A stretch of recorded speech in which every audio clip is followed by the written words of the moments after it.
Hi, Daniel with DanielParsonsMinistry.com. Today's Life Journal Bible reading plan is for the 26th of February.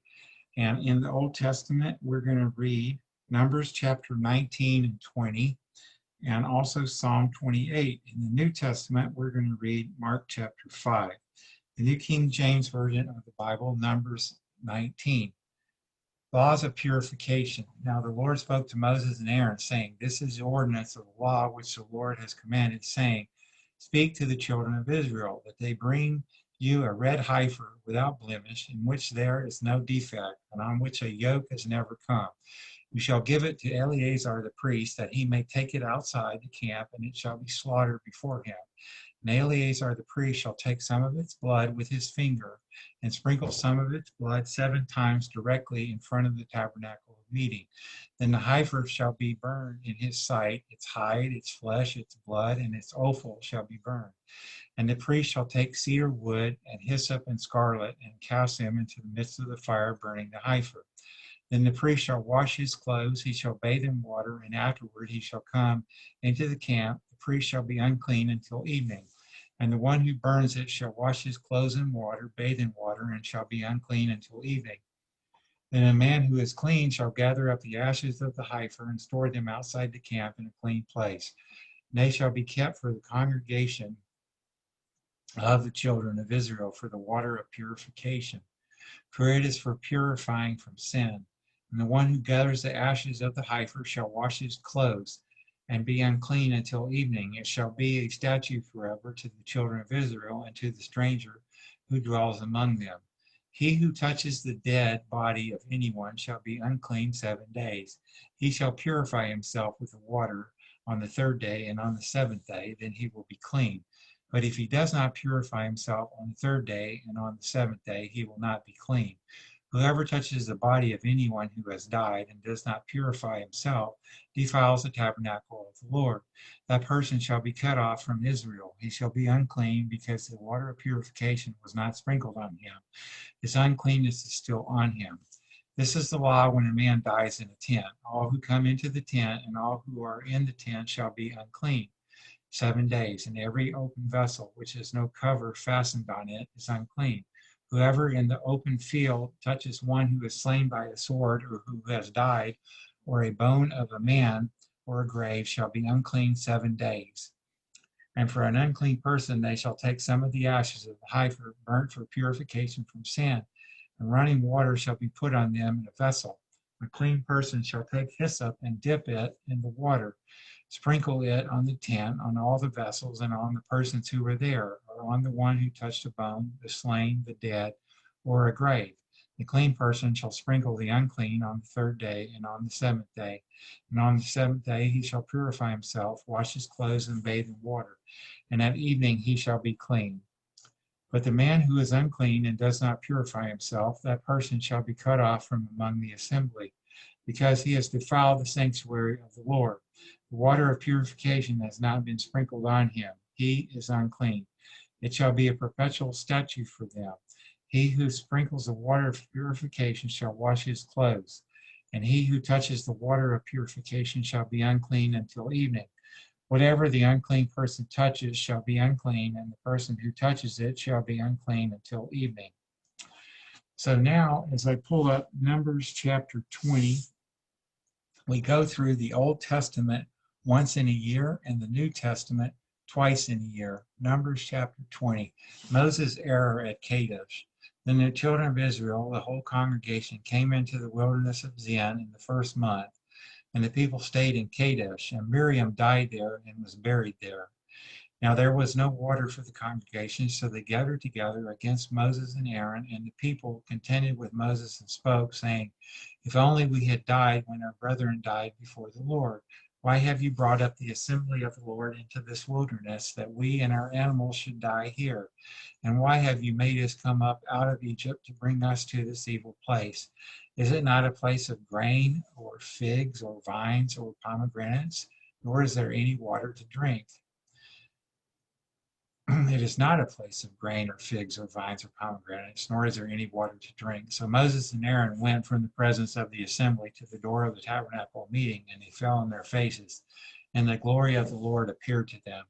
Then the Lord spoke to Moses, saying, Take the rod, you and your brother, gather the congregation together. Speak to the rock before your eyes, and it will yield its water. Thus you shall bring water for them out of the rock, and give drink to the congregation and their animals. So Moses took the rod from before the Lord as he commanded him. And Moses and Aaron gathered the assembly together before the rock, and he said to them, Hear now, you rebels, must we bring water for you out of this rock? Then Moses lifted his hand and struck the rock twice with his rod, and water came out abundantly, and the congregation and their animals drank.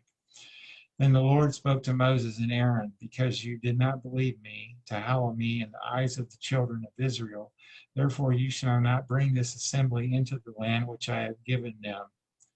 This was the water of Meribah, because the children of Israel contended with the Lord, and he was hallowed among them.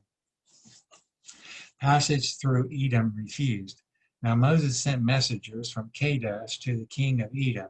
Thus says your brother Israel, You know all the hardship that has befallen us, how our fathers went down to Egypt, and we dwelt in Egypt a long time, and the Egyptians afflicted us and our fathers.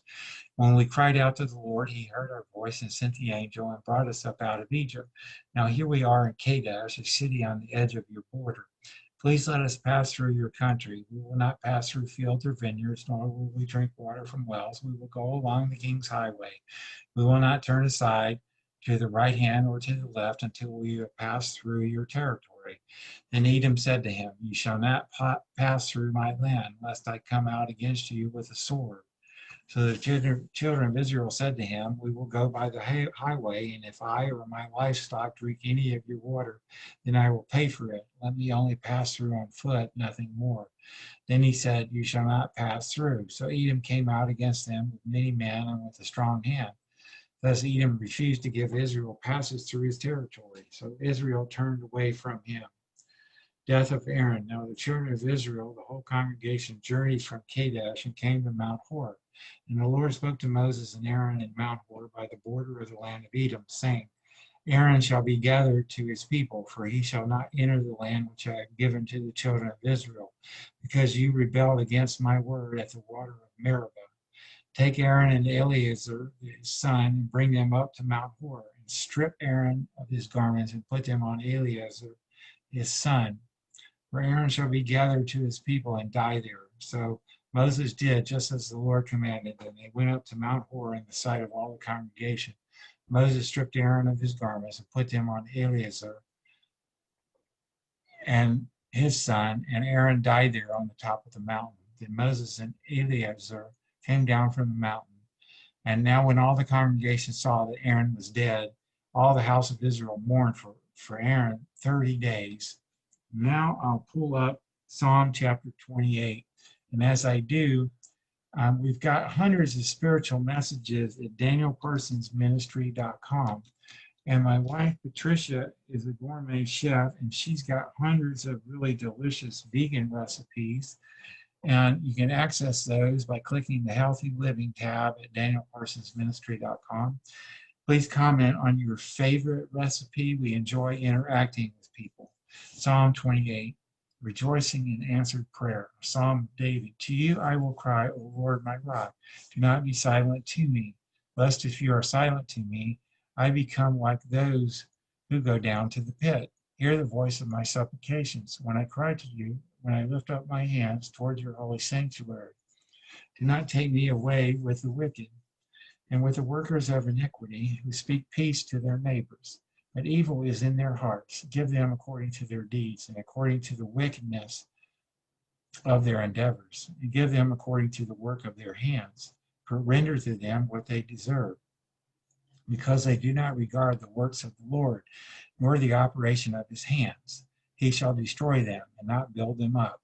Blessed be the Lord, because he has heard the voice of my supplications. The Lord is my strength and my shield. My heart trusted in him, and I am helped. Therefore my heart greatly rejoices, and with my song I will praise him. The Lord is their strength, and he is the saving refuge of his anointed.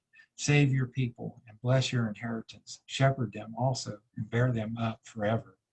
So now as I get Mark chapter 5 up, appreciate your patronage here. Please subscribe to my YouTube channel. Just search for Daniel Parsons Ministry on YouTube, and I appreciate your subscription. Mark chapter 5, a demon-possessed man healed.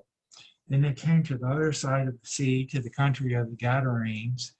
And when he had come out of the boat, immediately there met him out of the tombs a man with an unclean spirit, who had his dwelling among the tombs, and no one could bind him, not even with chains, because he had often been bound with shackles and chains. And the chains had been pulled apart by him, and the shackles broken in pieces. Neither could anyone tame him, and always, night and day, he was in the mountains and in the tombs, crying out and cutting himself with stones. When he saw Jesus from afar, he ran and worshipped him. And he cried out with a loud voice and said, "What have I to do with you, Jesus, Son of the Most High God? I implore you, by God, that you do not torment me." For he said to him, "Come out of the man, unclean spirit." Then he asked him, "What is your name?" And he answered, saying, "My name is Legion, for we are many." And he begged him earnestly that he would not send them out of the country. Now a large herd of swine was feeding near the mountains. So all the demons begged him, saying, "Send us to the swine that we may enter them." And at once Jesus gave them permission. Then the unclean spirits went out and entered the swine. There were about 2,000. And the herd ran violently down the steep place into the sea and drowned in the sea. Those who fed the swine fled, and they told it in the city and in the country. And they went out to see what it was that had happened. Then they came to Jesus and saw the one who had been demon-possessed and had the legion sitting and clothed and in his right mind. And they were afraid. And those who saw it told them how it happened to him who had been demon-possessed and about the swine. Then they began to plead with him to depart from their region. And when we got into the boat, he who had been demon-possessed begged him that he might be with him. However, Jesus did not permit him, but said to him, "Go home to your friends and tell them what great things the Lord has done for you, and how he has had compassion on you." And he departed and began to proclaim in Decapolis all that Jesus had done for him, and all marveled. A girl restored to life and a woman healed. Now when Jesus had crossed over again by boat to the other side, a great multitude gathered to him, and he was by the sea. Behold, one of the rulers of the synagogue came, Jairus by name. And when he saw him, he fell at his feet and begged him earnestly, saying, "My little daughter lies at the point of death. Come and lay your hands on her, that she may be healed, and she will live." So Jesus went with him, and a great multitude followed him and thronged him. Now a certain woman had a flow of blood for 12 years, and had suffered many things from many physicians. She had spent all that she had and was no better, but rather grew worse. When she heard about Jesus, she came behind him in the crowd and touched his garment. For she said, "If only I may touch his clothes, I shall be made well." Immediately the fountain of her blood was dried up, and she felt in her body that she was healed of the affliction. And Jesus, immediately knowing in himself that power had gone out of him, turned around in the crowd and said, "Who touched my clothes?" But his disciples said to him, "You see the multitude thronging you, and you say, 'Who touched me?'" And he looked around to see her who had done this thing. But the woman, fearing and trembling, knowing what had happened to her, came and fell down before him and told him the whole truth. And he said to her, "Daughter, your faith has made you well. Go in peace and be healed of your affliction." While he was still speaking, some came from the ruler of the synagogue's house, and who said, "Your daughter is dead. Why trouble the teacher any further?" As soon as Jesus heard the word that was spoken, he said to the ruler of the synagogue, "Do not be afraid, only believe." And he permitted no one to follow him except Peter, James, and John, the brother of James. Then he came to the house of the ruler of the synagogue and saw a tumult and those who wept and wailed loudly. When he came in, he said to them, "Why make this commotion and weep? The child is not dead, but sleeping." And they ridiculed him. But when he had put them all outside, he took the father and the mother of the child and those who were with him, and entered where the child was lying. Then he took the child by the hand and said to her, "Talitha cumi," which is translated, "Little girl, I say to you, arise." Immediately the girl arose and walked, for she was 12 years of age. And they were overcome with great amazement. But he commanded them strictly that no one should know it, and said that something should be given her to eat. And that's the end of today's Bible reading, my friends. God bless you until we're together again.